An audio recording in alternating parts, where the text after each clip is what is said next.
오늘은 우리 40일의 기도행전 8번째 8일차입니다. 벌써 한 주간이 지났는데 오늘 예배 자리 참 잘 오셨습니다. 오늘 비가 와서 오시는 과정이 쉽지 않았을 텐데 참 잘 오셨습니다. 옆분들하고 인사하실까요? 참 잘 오셨습니다. 참 잘 오셨습니다. 은혜의 자리, 기도의 자리에 참 잘 오셨습니다. 오늘도 우리가 사모하며 나아갈 때 충만한 은혜를 주실 줄 믿습니다. 오늘 우리가 계속해서 이번 주간 아브라함 시리즈를 나누고 있는데 우리 창세기 13장 14절 15절 그리고 18절만 읽도록 합니다. 우리가 좀 전에 읽었기 때문에 우리 짧게 읽겠습니다. 함께 읽습니다. 롯이 아브라함을 떠난 후에 여호와께서 아브라함에게 이르시되 너는 눈을 들어 너 있는 곳에서 북쪽과 남쪽 그리고 동쪽과 서쪽을 바라보라. 보이는 땅을 내가 너와 내 자손에게 주리니 영원히 이르리라. 이에 아브라함이 장막을 옮겨 헤브론에 있는 마므레 상수리 수풀에 이르러 거주하며 거기서 여호와를 위하여 제단을 쌓았더라. 아멘. 제가 어제 말씀을 나누면서 신학생 시절에 너무 가난해서 한 1년 정도는 하루에 한 끼밖에 못 먹었다. 1200원짜리 백반 한 끼밖에 못 먹었다 했더니 어떤 분이 전혀 몰랐다고 아주 부잣집 도련님처럼 자랐을 것 같다고 했는데 여러분 별로 동의하지 않으시는군요. 전혀 고생하지 않고 자랐을 줄 알았는데 시골에서 가난하게 컸다는 말이 굉장히 신기하다는 얘기를 하신 분이 있었습니다. 제가 멀쩡하게 생길 것보다는 조금은 고생을 했습니다. 여러분 그런데 그런 문제와 어려움이 우리를 기도의 자리로 인도합니다. 그래서 고난과 어려움 가운데 있는 것이 사실은 축복의 시작이에요. 근데 광야에 있는다고 해서 모두가 축복을 누리는 것이 아니라 광야 한복판에서 기도하는 자만이 하나님의 말씀을 듣습니다. 기도를 할 때 하나님의 일하심을 경험합니다. 어제 표현처럼 우리가 기근이 찾아올 때 우리는 비로소 기도를 시작합니다. 기근이 찾아오니까 하나님 앞에 엎드립니다. 그런데 뭐라고 기도할까요?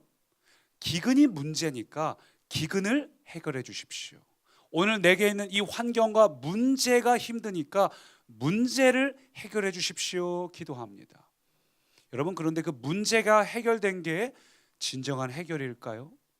오늘 말씀 제목이기도 한데 문제가 해결된 게 진정한 해결일까? 기근이 떠나가고 풍요가 찾아오면 그게 축복일까요? 우리가 문제를 놓고 기도했는데 그 문제가 다 해결되고 자녀들이 잘 되고 우리의 사업이 잘 되면 그게 응답일까요? 땅이 팔리고 직장에서 승진하고 우리의 환경들이 해결이 되고 사업장이 잘 되면 야 우리가 기도받았다, 기도 응답받았다, 내가 기도했더니 하나님이 일하여 주셨다. 과연 그게 정말 축복일까요? 여러분 그렇지 않을 때도 있습니다. 오히려 기근이 축복일 때가 있고 반대로 풍요로움 때문에 더 큰 시험을 겪을 때가 있어요. 특별히 지금 내가 잘 되고 풍요롭고 모든 문제가 없이 잘 살고 있는 것 같다라고 생각되신다면 오히려 지금이야말로 넘어지기 쉬운 때임을 기억하고 조심하시기 바랍니다. 제 친척이 저희 아버지하고 사촌이신 분이 영종도에서 평생 농사를 지으셨는데 영종도에 옛날에는 이제 아무것도 없었죠. 그래서 저도 종갓집에 이제 가면은 월미도, 인천 월미도에서 배를 타고 영종도로 들어가곤 했는데 영종도에 공항이 생겼어요. 그래서 그 큰 농사 짓던 땅을 팔고 전부 매입되고 약 20억 가량의 돈이 생겼습니다. 어떻게 됐을까요? 집안이 풍지박산이 났어요. 그 저희 아버지하고 사촌지간이신 우리 그 분께서 그 뭐라고 해야 될까요? 저한테 큰아버님, 종갓집 큰아버님과 그 형제 자매들 가운데 싸움이 일어나고 자식들은 그 자기의 고모지요. 고모로 인해서 자기 아버지 어머니가 화병으로 돌아가신 걸 보고 자기 아버지 장례식장에 온 고모를 향해서 뺨을 치면서 무슨 낯으로 여기로 왔냐고 외치는 정말 풍지박산이 난 걸 보게 됩니다. 오늘 본문에도 그런 장면이죠. 갑작스럽게 사실 땀 흘려 벌지 않은 돈이 갑작스럽게 다가오면 항상 이런 문제가 생기기 마련인데 오늘도 갑작스럽게 온 풍요가 오히려 어려움을 겪게 되는 것을 보게 됩니다. 여러분 기근이 해결되고 풍요가 오는 것을 우리가 바라고 있지만 준비되지 않은 풍요는 오히려 큰 문제가 됩니다. 오늘 말씀에도 풍요가 왔지만 그 풍요를 온전히 축복으로 누리지 못하고, 아브라함은 그것을 잘 헤쳐나갔지만 롯은 그러지 못하고 오히려 그에게 찾아오는 갑작스러운 풍요 때문에 그의 인생이 무너지는 것을 보게 됩니다. 그래서 하나님께서도 왕들에게 말을 많이 소유하지 말라. 왜냐하면 왕이 병마와 병거를 의지하고 하나님을 의지하지 못하게 될까 봐 말을 소유하지 말라고 하죠. 신명기 17장은 이렇게 말합니다. 같이 읽을까요? 그는 병마를 많이 두지 말 것이요 병마를 많이 얻으려고 그 백성을 애굽으로 돌아가게 하지 말 것이니. 신명기에서 이렇게 말씀하셨지만 솔로몬이 병거를 얻기 위해서 애굽으로 사람을 보내서 애굽에서 많이 수입을 하죠. 이사야 31장도 이렇게 말합니다. 도움을 구하러 애굽으로 내려가는 자들은 화 있을진저 그들은 말을 의지하며 병거의 많음과 마병의 심히 강함을 의지하고 이스라엘의 거룩하신 이를 앙모하지 아니하며 여호와를 구하지 아니하나니. 여러분, 어쩌면 우리가 그토록 바라는 기도 제목, 우리가 그토록 바라는 그 성공, 우리가 구하는 그 기도 제목들이 오히려 우리를 위험에 빠뜨리게 할 수 있어요. 하나님 이 문제를 해결해 주십시오, 하나님 이거 해결되게 해 주십시오, 구하는 그 기도 제목이 오히려 우리로 하여금 하나님보다 그것을 더 의지하고 그것에 더 빠지게 만들 수도 있습니다. 내가 그걸 의지해서 그것이 도리어 나를 넘어뜨리게 할 수도 있습니다. 그러면 어떻게 해야 우리가 축복을 축복답게 누릴 수 있는가? 하나님께서 우리에게 부어주시는 그 풍요를 어떻게 해야 우리가 온전히 흔들리지 않고 누릴 수 있는가?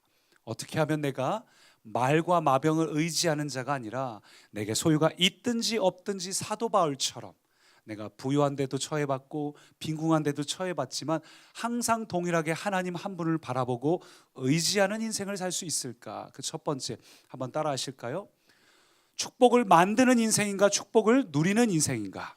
축복을 만드는 인생인가 아니면 누리는 인생인가? 예.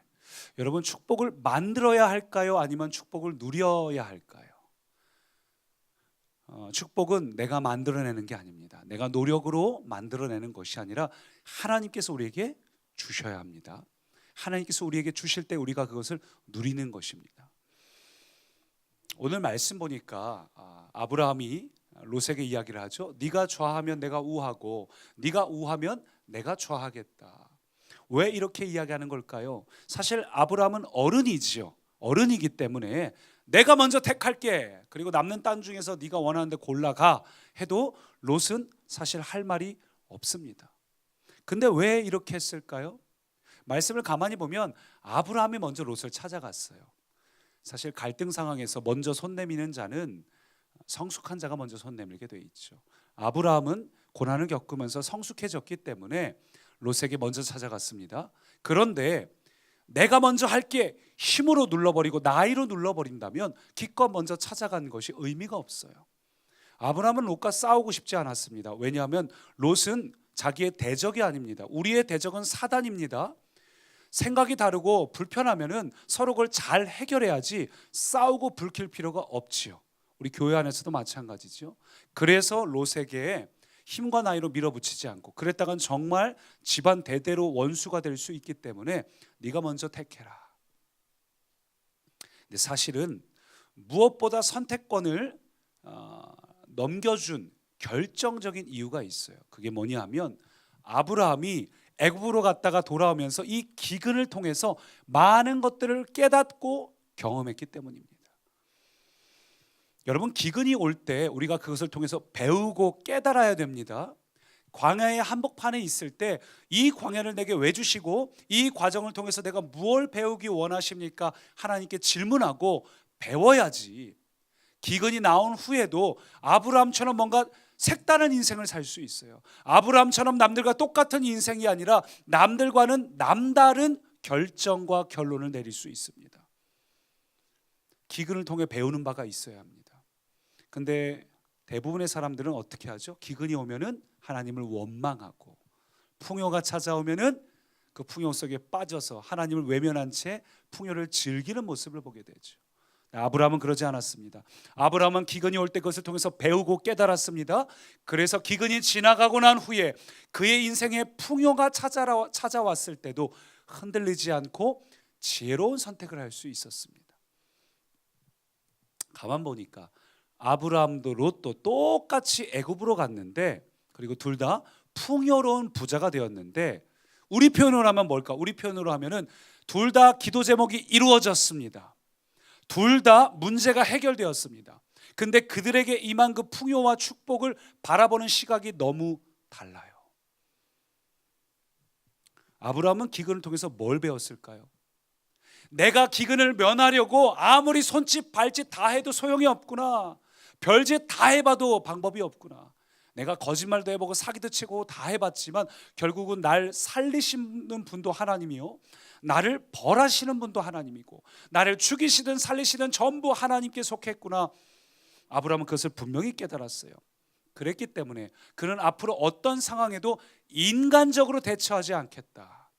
똑같이 이 상황에서 롯을 상처받지 않으면서도 롯을 어떻게 하면 이겨먹을까, 어떤 말 갖다가 그것을 구워 삶을까, 애굽에서처럼 계략을 짜는 것 대신에 그는 하나님 앞에서 하나님을 붙잡기로 결단했습니다. 설령 이 선택에서 롯이 싸가지 없게 대한다 할지라도 실제로 롯이 금방 냉큼 잡아버렸죠. 근데 그는 결정했어요. 내가 하나님을 의지하고 나아간다면 설령 손해보는 결정이라 할지라도 하나님께서 갚아주실 것이다. 우리 박창환 목사님이 그러셨잖아요. 뺏어다 줄 것이라고. 그럼 그게 맞는 말이에요. 우리가 하나님 앞에 손해보는 결정이라 할지라도 그것이 하나님이 원하시는 결정이라면 반드시 하나님께서 갚아주신다는 그 확신이 아브라함에게는 있었습니다. 여러분, 아브라함은 축복은 내가 만드는 것이 아니라 하나님께서 주셔야 된다는 걸 그는 기근을 통해서 분명히 배웠습니다. 사랑하는 꿈의 가족 여러분, 기근이 있을 때 기근 속에 원망만 하지 마시고 하나님의 마음을 배우시기를 축원합니다. 똑같이 갔다 왔지만 이렇게 롯처럼 어리석은 자가 되지 않기를 소망합니다. 근데 여러분, 오해 마세요. 무조건 모든 상황에서 다 용서해 주라, 뭐 이런 의미가 아니라 기근을 통해서 아브라함은 깨닫고 배운 바가 있구나, 그게 포인트입니다.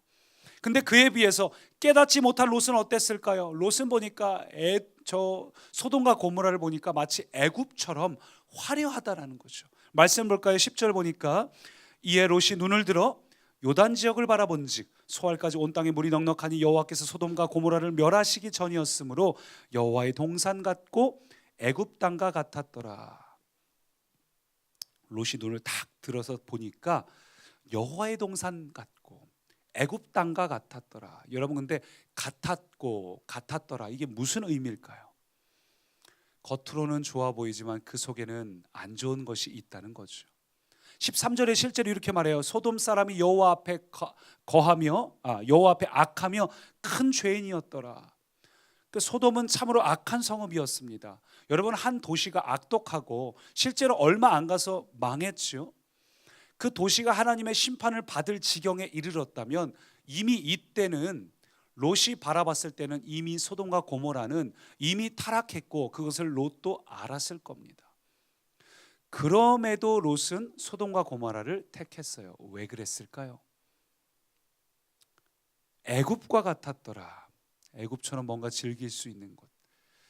롯은 세상을 사랑했습니다. 아브라함은 하나님을 사랑했는데 롯은 세상을 사랑했어요. 애굽과 같은 곳. 물이 풍족할 뿐만 아니라 물 풍족한 것만으로는 가기 좀 찜찜할 텐데 애굽같이 타락한 곳이거든요. 그는 세상을 사랑했어요. 세상 쾌락을 즐겼습니다. 여러분, 기도할 때 정결한 마음을 달라고 구하시기 바랍니다. 우리가 세상을 사랑하면 하나님을 사랑할 수 없습니다. 두 주인을 섬길 수 없다고 말하셨습니다. 돈의 종이든 하나님의 종이든 세상을 사랑하는 것이든 하나님을 사랑하는 것이든 우리는 반드시 둘 중 하나를 택해야 합니다. 주님은 우리에게 순결한 신부가 되라고 말씀하셨습니다. 오늘 내 안에 내가 하나님보다 세상을 사랑하는 마음이 너무 있다, 크다, 롯처럼, 그런 사람은 롯처럼 애굽으로 가기가 너무 쉬워요. 여기까지 잘 왔는데 1000km가 넘는 거리를 왔는데 결정적인 순간에 그가 무너졌습니다. 준비가 안 된 자에게 임하는 복은 그 풍요를 더 풍족하게 누리기 위하여, 즐기기 위하여. 돈이 좀 생겼고 문제가 해결되니까 이젠 나도 좀 세상으로 가서 즐겨야 되지 않을까. 안타깝게도 그는 그쪽으로 행하고 맙니다. 아브라함도 롯도 똑같이 애굽을 갔다 왔는데 이토록 다른 시선을 가져요. 여러분, 무엇을 보느냐가 중요한 것이 아니라 어떤 시선을 갖고 있느냐가 참 중요합니다. 어떤 눈으로 바라보는가. 똑같은 걸 바라봐도 어떤 눈으로 바라보는가. 롯은 이미 물질에 사로잡혔습니다. 그는 물질 자체로 바라봤어요. 그는 물질을 소유한 게 아니라 물질이 그를 이미 소유한 상태입니다. 그래서 그 도시가 얼마나 더럽고 얼마나 영적으로 악한 것인지, 그쪽으로 가는 걸 하나님이 기뻐하시지 않을 걸 알면서도 그 길을 택합니다. 애초에 아브라함은 말씀을 쫓아갔고 롯은 아브라함을 따라가지 않았습니까? 하나님의 말씀을 경험하지 않은 채 그냥 교회에서 딴 사람 따라다니는 신앙생활, 그냥 신앙 간증만 보면서 은혜 받고 그냥 좋아서 쫓아가는 인생, 그런 인생은 결정적인 순간에 무너져요. 롯은 그게 더러운 곳임을 알면서도 택했습니다. 잘못된 걸 알면서 그 길을 갔어요. 그 증거가 12절 보니까 이렇게 말합니다. 아브라함은 가나안 땅에 거주하였고 롯은 그 지역의 도시들에 머무르며 장막을 옮겨 소돔까지 이르렀더라. 조금씩 옮겼다는 뜻이에요. 왜냐하면 처음엔 본인도 조심스러워요. 그 땅에 악한 걸 알거든요. 그 땅에 이미 하나님께서 금방 심판을 할 정도로 최악의 상황이죠. 애굽에서 봤던 것보다 훨씬 더 이 소돔과 고모라는 심각하게 타락했습니다. 들어가 보니까 여기서 살기에는 좀 안 되겠다. 여기 성 중앙에서 살 수는 없다 해서 근처에 바깥에 살다가, 근데 자꾸 장막이 옮겨지고 결국은 어디까지 가죠? 성 중앙에 살게 됩니다. 처음부터 그러려던 건 아니에요. 근데 타협하기 시작하니까. 여러분의 기준은 무엇입니까? 하나님이 기뻐하시는 게 기준이 되시나요? 아니면 적당히 타협한 채 환경이 그러니까, 환경이 어쩔 수 없잖아, 나 그 성에 들어가야지 내 풍요를 더 늘릴 수 있고 거기 가야지 사람들과 소통할 수 있고 그 땅이 제일 물이 넘치는 걸, 내가 있는 양떼를 먹이려면 그 땅이 가장 적합해 보이는 걸, 하나님의 기준이 명확함에도 여러분 타협하지 않습니까? 하나님은 거룩하라, 정결하라, 구별되라고 말씀하셨음에도 불구하고 이 정도까지는 남들도 다 하는데 뭐, 이 정도는 내가 옛날부터 해왔던 습관인데 뭐, 옛날부터 내가 해왔던 방식인데 뭐, 환경에 타협안을 제시하고 넘어지지 않는가요? 하나님이 기뻐하시지 않는 걸 알면서도 세상의 기준으로 행한 것이 롯의 모습이에요. 여러분, 기준을 철저히 하나님께 두시기를 바랍니다. 우리 청년들도 배우자를 정할 때는 모든 기준이 먼저 믿음의 사람으로 택하시기를 축원합니다. 믿음의 사람을 택하는 게 가장 중요해요. 근데 우리는 어떻습니까? 어느새 세상 사람들처럼 스펙을 바라보며 믿음이 없는 사람을 택하여 고생하는 분들도 많이 있죠. 여러분, 근데 이게 청년의 때만 일어나는 일이 아니라 우리가 평생 일어나는 일 아닐까요? 살아가면서 순간순간에 우리의 기준이 하나님이 원하시는 대로 하지 못하고 세상 기준 따라 사는 것이 없을까? 하나님은 오늘도 여러분에게 질문하십니다. 아브라함처럼 살 것인가? 롯처럼 살 것인가? 아브라함처럼 비전을 향해 살 것인가? 아니면 물질을 기준으로 살 것인가? 여러분, 무엇이 여러분의 기준이 되겠습니까? 오늘 여러분이 기도하러 나오는 이 자리에 오는 그 갈등의 순간에도 무엇이 기준이 되셨습니까? 여러분, 지금 무언가를 선택하고 택하고 고민하는 모든 순간의 기준이 무엇입니까? 기준이 하나님이 되지 않으면 백날 천날 기도해도 소용이 없어요. 기준이 바뀌지 않는 자에게 임하는 풍요는 사실은 저주입니다. 문제가 해결되었다고 해결된 게 아니라 롯에게는 오히려 문제가 해결된 것이, 야, 내가 땅이 팔려서 문제가 해결됐어, 풍요로워졌어, 이것이 그에게는 저주가 돼버렸어요. 여러분, 롯처럼 합리화하지 마십시오. 주님은 아십니다. 그런데 아브라함에게는 하나님께서 뭐라 말씀하시는가 한번 따라하시죠. 하나님은 반드시 일하신다. 하나님은 반드시 일하신다. 예. 축복은 내가 만드는 것이 아니라 하나님께서부터 누리는 것이죠.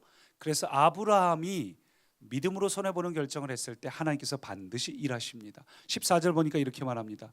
롯이 아브라함을 떠난 후에 여호와께서 아브라함에게 이르시되, 여러분 한번 이 장면을 생각해 보세요. 이 롯이 아브라함을 떠난 후에 그 순간 이 단어에 포함된 아브라함의 서운하고 섭섭한 감정, 말은 그렇게 했는데 정말 떠날 줄 알았을까요?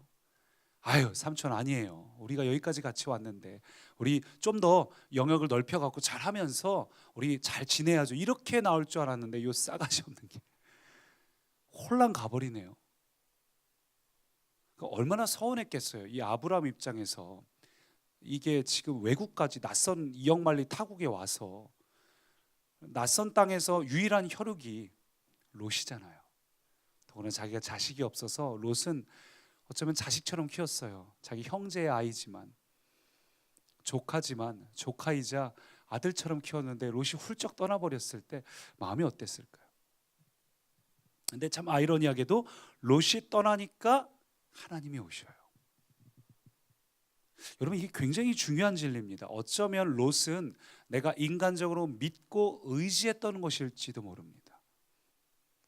분명히 하나님께서는 출발할 때 본토 친척 아비집을 떠나라고 얘기했습니다. 근데 롯을 데리고 왔지요. 언젠가는 떠나야 되는데 이걸 아브라함은 좀처럼 움켜쥐고 떠나질 못했어요. 근데 하나님께서 기다리고 계신 겁니다. 여러분, 항상 반복되지만 아브라함이 하나님을 향해서 오랫동안 35년 동안 기다린 게 아니라 하나님이 아브라함을 35년 동안 기다리셨어요. 자식을 주겠다는 약속을 계속 반복하면서 아브라함이 준비될 때까지. 그 준비 과정 중 하나가 롯이 떠나는 겁니다. 왜냐하면 어느새 아브라함은 롯을 의지했어요. 이역만리에 와서 그 땅에서, 낯선 땅에서 의지가 되지 않았겠습니까? 근데 떠나죠. 얼마나 서운하고 서글프겠습니까? 그때 주님이 찾아오셔요. 여러분, 여러분에게 롯은 무엇일까요? 돈이 될 수도 있습니다. 사람이 될 수도 있어요. 자녀가 될 수도 있습니다. 그런데 나는 그게 없으면 못 살 것 같이 중요한데 오히려 그것 때문에 내가 하나님을 의지하지 못합니다. 그것 때문에 내가 온전히 하나님께 나아가지 못해요. 그것이 나에게 우상이 될 수도 있습니다. 자녀가 우상이 될 수 있어요. 그래서 때로는 주님이 롯을 떠나게 하십니다. 하나님은 항상 모든 게 합력하여 선을 이루게 하시기 때문에 롯의 이 상황조차도 합력해서 결국은 아브라함에게 복이 되게 하셨죠. 왜 롯을 떠나게 했을까? 왕들에게 말을 많이 소유하지 말라고 하신 것처럼 오늘 우리에게도 때로는 우리의 롯을 결별할 필요가 있습니다. 여러분, 의지하고 있는 거 뭘까요? 주님 앞에 솔직하게 구하면서 주님, 내가 혹 주님 외에도 의지하고 있는 것들이 있다면 그게 나의 우상이 되지 않도록 내가 그것을 떠나보내겠습니다. 혹시 롯이 사라져 괴로우신 분들이 있다면 그 괴로움이 지금 하나님을 만날 때입니다. 괴로운 마음들, 내가 의지했던 것들이 사라지고 배신당하고 괴롭고 아파서 이 자리에 나와 기도할 때, 그때 하나님을 만날 만한 때입니다. 아직 내 안에 롯이 남아있는 분들이 계시다면 하나님을 의지하기 위해서 결별을 선포하시기 바랍니다. 그리고 주님이 찾아오셔요. 찾아오셔서 말씀하십니다. 14절 보니까 롯이 아브라함을 떠난 후에 여호와께서 아브라함에게 이르시되 너는 눈을 들어 온 사방을 바라보라. 근데 이게 너무 놀라운 거 아세요? 앞쪽 10절에서 아주 비슷한 장면이 나와요. 10절에서 뭐라고 얘기했었죠? 이에 롯이 눈을 들어. 롯은 스스로 눈을 들었고 아브라함은 하나님께서 눈을 들라 하고 말씀하셨습니다. 극명한 대조죠. 왜 이 장면을 썼을까요? 하나님께서 우리에게 복을 내리셔야 됩니다. 롯처럼 스스로 개척하려는 인생이 아니라 하나님을 의지하는 인생을 살아갈 때 내가 꿈꿔왔던 것 이상의 하나님의 계획, 하나님의 비전, 하나님의 기대, 하나님의 일을 행하실 거예요. 아브라함이 자식을 낳기를 간구했고 그 자식을 하나님께 바치네 마네하고 또 예를 들면 어제 말씀에서 애굽을 갔다 왔을 때 사라를 뺏기고, 여러분 단순히 아브라함이 사라를 뺏기는 게 아니에요. 하나님 입장에서 보면 거대한 비전이죠. 그를 통해서 메시아가 이 땅에 임해야 하는데 하나님이 우리를 향한 계획은 우리는 상상도 못할 위대한 계획입니다. 아브라함이 그가 정말로 큰 민족을 이룰 줄 누가 알았겠어요. 이게 4,000년 전 얘기인데 뭘 알았겠어요 아브라함이? 롯은 스스로 눈을 들었지만 하나님께서 아브라함의 눈을 들라 말씀하십니다. 롯은 요단 땅만 차지했지만 아브라함은 온 사방을 주시겠다 하셨어요. 롯은 스스로 복을 취하려고 애를 썼지만 아브라함은 하나님이 주시길 기다렸습니다. 그 결과는 하늘과 땅 차이예요. 오늘 기도의 자리에 오신 여러분, 신실하신 하나님을 신뢰하시기 바랍니다. 여러분의 인생에 새 일이 행해지고 새 미래가 임하고 여러분의 기도 제목마다 응답이 임하고 여러분이 간구하는 것마다 하나님의 크고 은밀한 그 비밀을 보여주시는 것은 오직 하나님만 하십니다. 하나님께 부르짖으시기 바랍니다. 내 노력으로 하다가 소돔으로 빠지지 말고, 환경 바라보면서 타협하지 말고, 환경에 목숨 걸지 말고 아브라함처럼 하나님을 바라볼 때 하나님께서 야, 눈을 들어라. 하나님이 일하셔야 돼요. 하나님. 애초에 하나님께 약속하실 때 뭐라 그랬죠? 아브라함에게 내가 너로 큰 복을 주고 내 이름을 창대하게 하리니. 이름을 창대하게 하는 건 하나님의 몫이에요. 근데 그 앞에서 어떤 일이 있었죠? 바벨탑에서 우리의 이름을 내자. 인간이 이름을 내기 위해서 바벨탑을 쌓으면 반드시 망합니다. 이름을 창대하게 하는 것은 하나님이 하실 일입니다. 복을 주시는 것, 땅을 주시는 것, 길을 열어주시는 것, 여러분의 문제가 해결되게 하는 것, 여러분의 삶을 바꾸는 것, 여러분의 성품을 바꾸는 것, 나의 옛 성정을 바꾸는 것도 전부 하나님이 하십니다. 그래서 오늘 우리가 무릎을 꿇고 성령님 나를 다스려 달라고 구해야 될 이유가 바로 여기 있어요. 오늘 모든 말씀 13장의 마무리는 단을 쌓는 장면으로 마무리됩니다. 오늘 우리가 주님 앞에 이 약속을 들었다면 다시 한번 이 40일의 기도를 단을 쌓기를 축원합니다. 혹 그동안 월요일 화요일 못 오신 분들이 있다면 다시 한번 하나님 앞에 결단하시기 바랍니다. 하나님을 기대하십시오. 하나님을 소망하십시오. 하나님께 기도하십시오. 반드시 응답하십니다. 우리 반주를 들으면서 함께 합심으로 기도합니다. 반주를 들으면서 함께 합심으로 기도할 때에 나는 롯처럼 세상을 더 의지하지 않았습니까? 롯처럼 이게 아닌 걸 알면서도 혹시 멈추지 못하고 계속 소돔으로 가고 계신 분 있지 않습니까?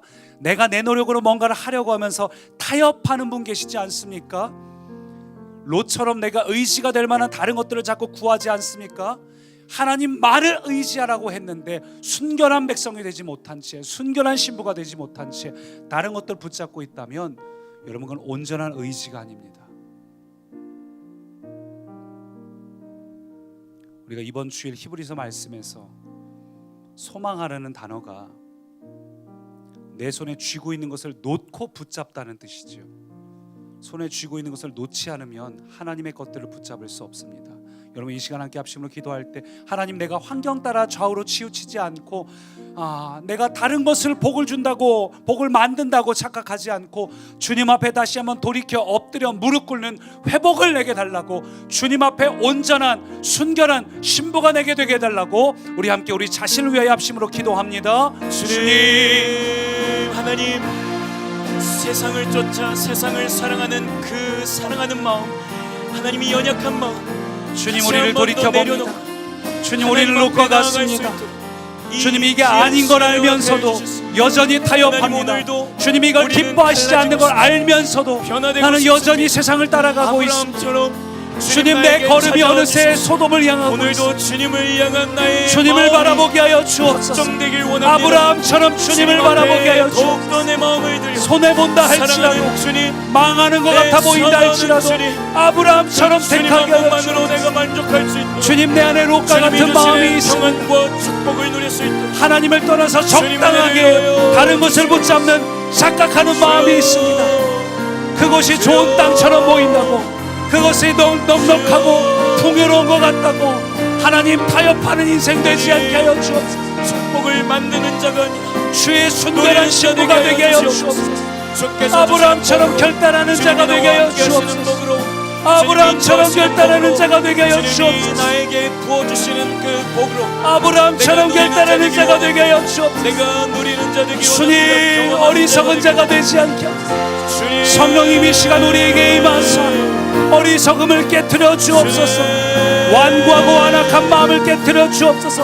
익숙해져 버린 묵은 땅을 기경하여 주옵소서.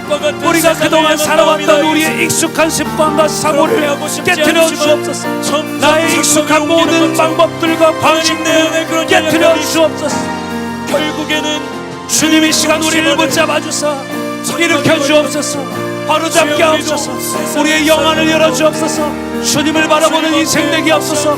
아브라함과 같은 인생 되게 하옵소서. 아브라함과 같은 마음을 주옵소서. 롯을 버리게 하시고 아브라함처럼 하나님을 기대하게 하옵소서. 하나님을 기대합니다. 하나님을 소망합니다. 하나님을 기대합니다. 하나님 한 번 더 나를 하나님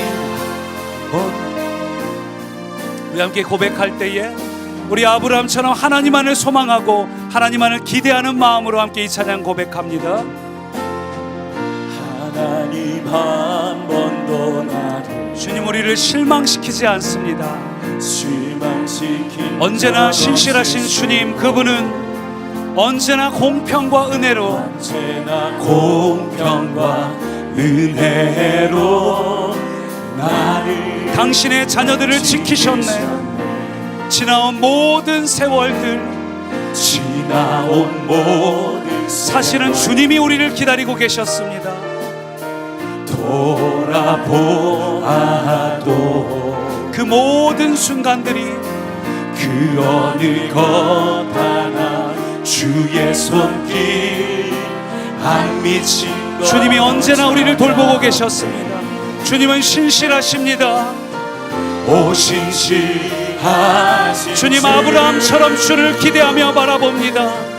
오 신실하신 주님은 우리에게 말씀하십니다. 내 너를 떠나지도 않으리라 내 너를 버리지도 않으리라 약속하셨던 주님 지금도 그 약속을 지키사 그 약속을 지키사 앞으로도 이후로도 영원토록 주님은 나를 지키십니다. 나를 지키시리라 확신하네 한 번 더 고백합니다. 오 신실하신 주님. 오 신실하신 여러분 아브라함처럼 고백하십시오. 주님은 신실하십니다. 오 신실하신 나는 주님만을 바라보겠습니다. 내 너를 떠나지도 않으리라. 내 너를 주님 우리 안에 확신을 주십시오. 아브라함처럼 믿음으로 선택하도록 내 너를 버리지도 않으리라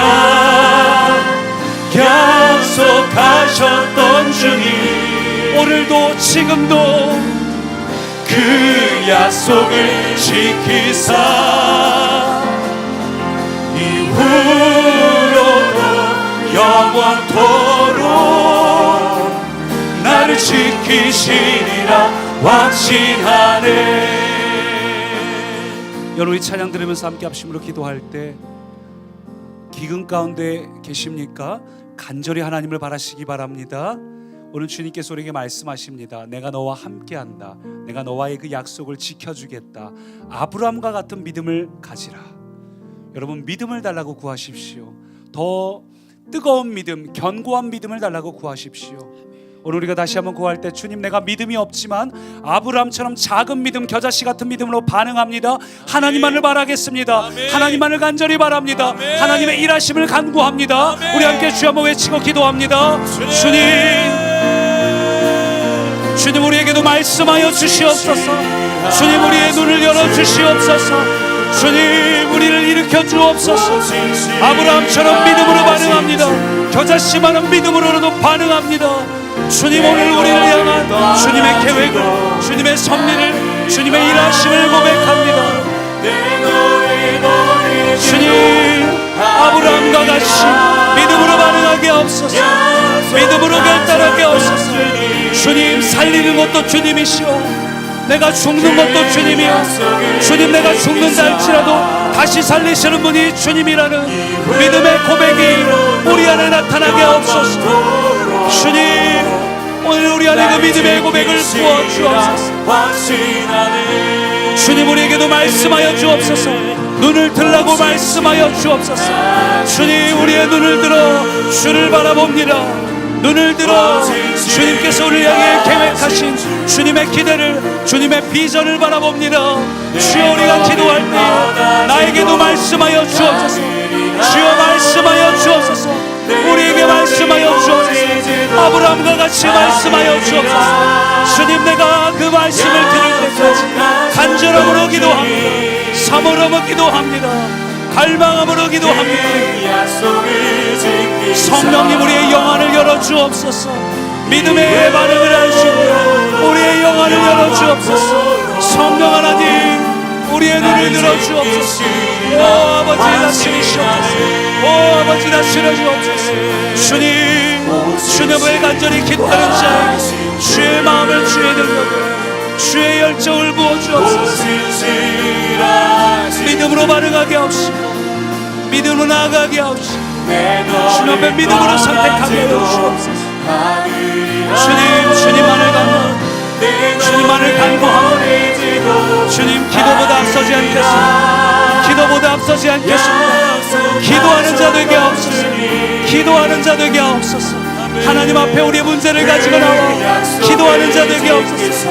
엎드려 기도하는 자 되게 하옵소서. 주님께 기도하는 것이 우리의 가장 큰 기쁨이 되게 하옵소서.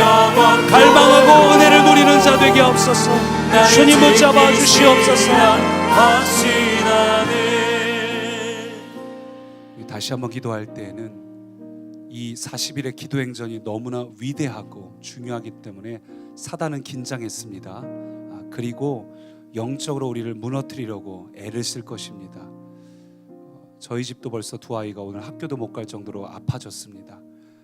여러분, 그래서 기도할 때 하나님의 일하심을 선포하며 기도합시다. 우리 안에 있는 모든 사단의 세력들, 우리 안에 오랫동안 뿌리 내렸던 것들, 견고한 진 안에 자리 잡고 있던 것들, 가문 가운데 있던 것이든 모든 것을 향해서, 사단을 향해서 전쟁을 선포하며 내게서 떠나가라고 선포하시고, 그리고 하나님이여 나를 다스려 주십시오.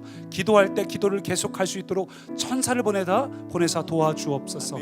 예수님께서 기도하실 때 천사가 그를 돕더라는 표현처럼 오늘 우리가 기도할 때 천사를 보내사 우리를 도와주옵소서. 우리가 반드시 승리할 수 있도록 우리 영적 전쟁을 위하여, 그리고 우리 예배를 준비하는 모든 리더들, 우리 예배팀, 우리 찬양팀, 우리 방송팀, 우리 모든 이들을 위하여 한번 중보하면서 영적 전쟁을 위해 함께 합심으로 기도합니다. 주님,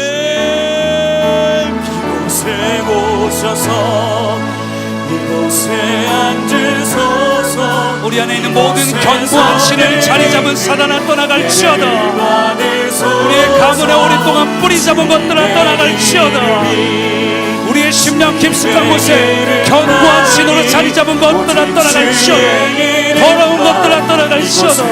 거룩하신 주님의 임재 앞에서 떠나갈지어다. 거룩하신 주님의 존재 앞에서 떠나갈지어다. 우리는 주님의 거룩한 성전이니 떠나갈지어다. 오랫동안 우리를 장악하고 있는 더러운 것들아 떠나갈지어다. 모든 영적인 전쟁으로 우리를 괴롭게 하는 것들아 떠나갈지어다. 주님, 우리에게 승리를 주옵소서. 우리에게 승리를 주시니 감사합니다. 우리에게 승리를 주시니 감사합니다. 주여, 우리에게 승리를 주시니 감사합니다. 모든 악하고 더러운 것들을 떠나갈지어다. 우리는 주님의 것입니다. 우리는 주님의 것입니다. 우리는 주님의 것입니다. 임하여 주옵소서. 성령이여 임하여 주옵소서. 성령이여 우리를 다스려 주옵소서. 거룩한 주의 전되게 하옵소서. 성령이여 임하여 주옵소서. 이 밤에 우리에게 임하여 주소서. 거룩한 주의 보좌로 좌정하사 우리가 주의 거룩한 전이 되게 하옵소서. 모든 악하고 더러운 것들은 떠나가고 물러가며 주의 영광이, 주의 임재가, 주의 통치가, 주의 다스림이 우리 안에 넘치게 하옵소서. 모든 더러운 것들은 떠나갈지어다. 주여, 거룩함으로 임하여 주옵소서. 주여, 임하여 주옵소서. 우리는 주님의 것입니다. 우리는 승리할 것입니다. 주여, 믿음으로 승리를 선포합니다. 믿음으로 승리를 선포합니다. 예배하는 이들에게 승리를 선포합니다. 예배하는 자들에게 승리를 선포합니다. 찬양하는 이들에게 승리를 선포합니다. 섬기는 모든 이들에게 승리를 선포합니다. 예배하는 이들은 승리할지어다. 하나님을 섬기는 자들아 승리할지어다. 기도하는 자들아 승리할지어다. 기도하는 자들아 승리할지어다. 믿음으로 나아가는 자들아 승리할지어다. 기도하는 영혼들아 승리할지어다. 우리 옆에 모든 문제와 같은 것들아 열어질지어다. 악하고 더러운 것들아 떠나갈지어다. 기도하는 자들아 승리할지어다. 아멘. 믿음으로 반응하는 자들아 승리할지어다. 아멘. 하나님의 이름을 부르는 자들아 승리할지어다. 아멘. 하나님의 영광의 임재를 사모하는 자들아 승리할지어다. 아멘. 하나님의 임재를 사모해 무릎 꿇은 자들아 승리할지어다. 아멘. 성령의 충만한 임재를 누릴지어다. 아멘. 우리 앞에 있는 모든 문제들은 열려질지어다. 아멘. 우리 앞에 승리를 선포할 때 모든 더러운 것들은 떠나갈지어다. 아멘. 우리를 장악하고 있던 괴롭게 하는 것들은 떠나갈지어다. 아멘. 주의 임재와 주의 보좌와 주의 면전 앞에서 떠나갈지어다. 아멘. 하나님의 얼굴 앞에서 두려워 떠나갈지어다. 아멘. 주님을 사모합니다. 아멘. 성령 하나님 우리에게 임하여 주옵소서. 아멘. 영광으로 권능으로 임하여 주옵소서. 아멘. 정결의 영으로 임하여 주옵소서. 아멘. 우리를 통치하시고 다스리는 영으로 임하여 주옵소서. 아멘. 우리를 새롭게 하고 회복케 하시는 영으로 임하여 주옵소서. 믿음으로 반응할 수 있도록 성령의 불로 임하여 주옵소서. 우리 안에 모든 더러운 것들을 태워 주옵소서. 예수의 보혈로 성령의 불로 태워 주옵소서. 정결하고 거룩한 자 되게 하여 주옵소서. 우리의 중심과 생각이 주님만 향하게 하옵소서. 아멘. 주님께서 오늘 롯에게 아브라함에게 눈을 들라고 명하셨습니다. 여러분, 우리가 주님의 그 음성을 들을 때까지 간절히 기도하시기 바랍니다. 눈을 들라고 말씀하실 때 우리가 눈을 들어서 온 사방을 바라본즉 주님께서 우리를 향한 계획과 기대를 발견하실 겁니다. 그걸 발견해야 종과 행으로 믿음으로 반응할 수 있습니다. 주님, 우리가 기도할 때 영안이 열려지게 하옵소서. 환경에 장악당한 롯과 같은 인생이 아니라 아브라함처럼 영안을 열어 주를 바라보게 하옵소서. 주님을 신뢰하게 하옵소서. 여러분 함께 계속해서 합심으로 기도할 때에 주님, 롯과 같았다면 이제는 아브라함처럼 반응하게 하시고, 간절함으로 기도할 때 눈을 들라는 그 주의 음성, 내가 널 위해 이 모든 것들을 준비했다는 주님의 마음, 말씀 우리에게 반드시 들려주십시오. 우리 같이 기도하겠습니다. 우리 무릎 꿇고 기도하실 분들은 앞쪽으로 나오면 방석이 준비되어 있습니다. 우리 주여 3번 외치고 간절히 기도하다 돌아가겠습니다.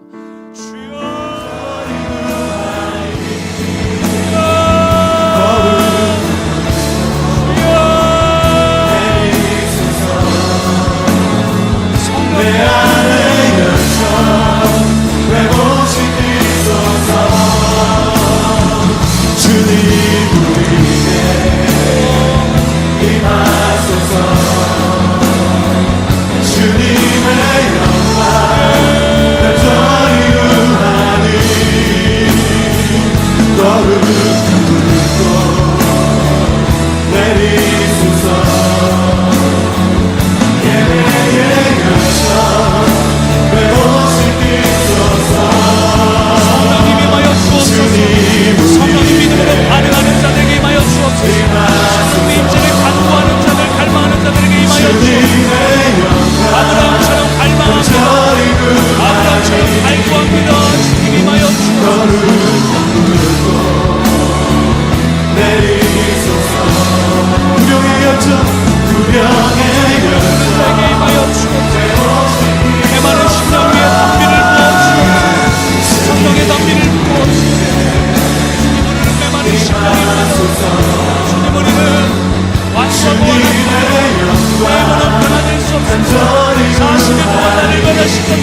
회개의 영으로 임하옵소서.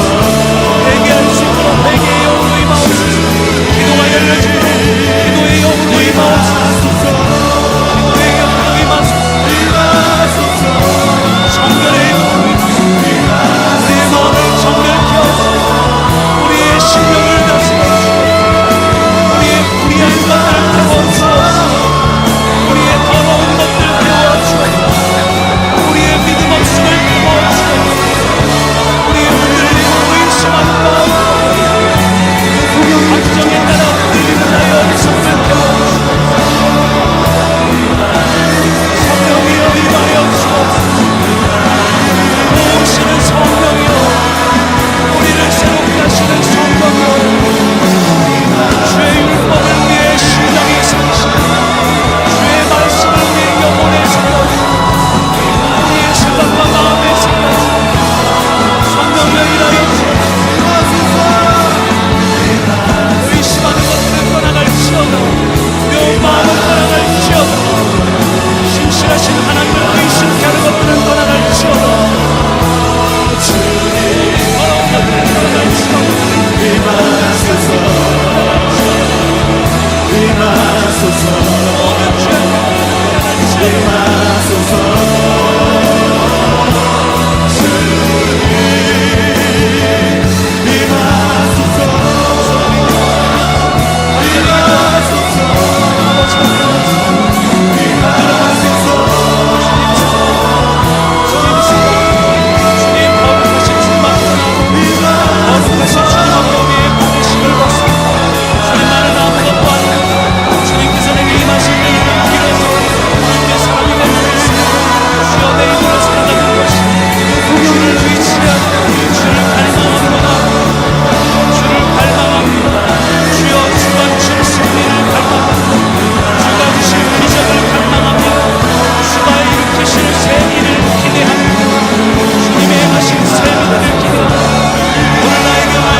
앞에 손을 들어 예배하고 아버지 앞에 무릎 꿇어 기도하고 아버지 앞에 아버지 우리의 갈급함을 받아주옵소서. 아버지 우리의 간절함을 받아주옵소서.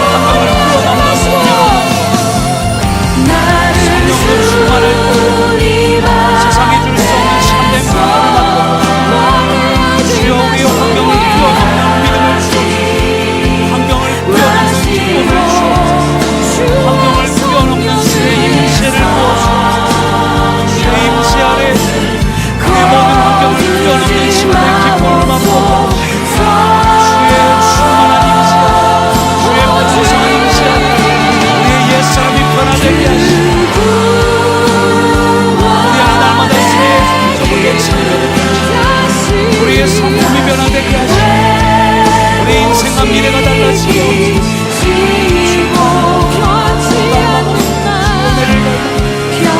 주의 은혜를 갈망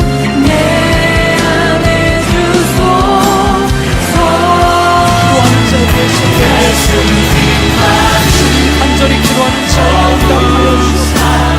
간절히 기도하는 자에게 새 미래를 열어주옵소서. 오늘 막힌 것들은 열려질지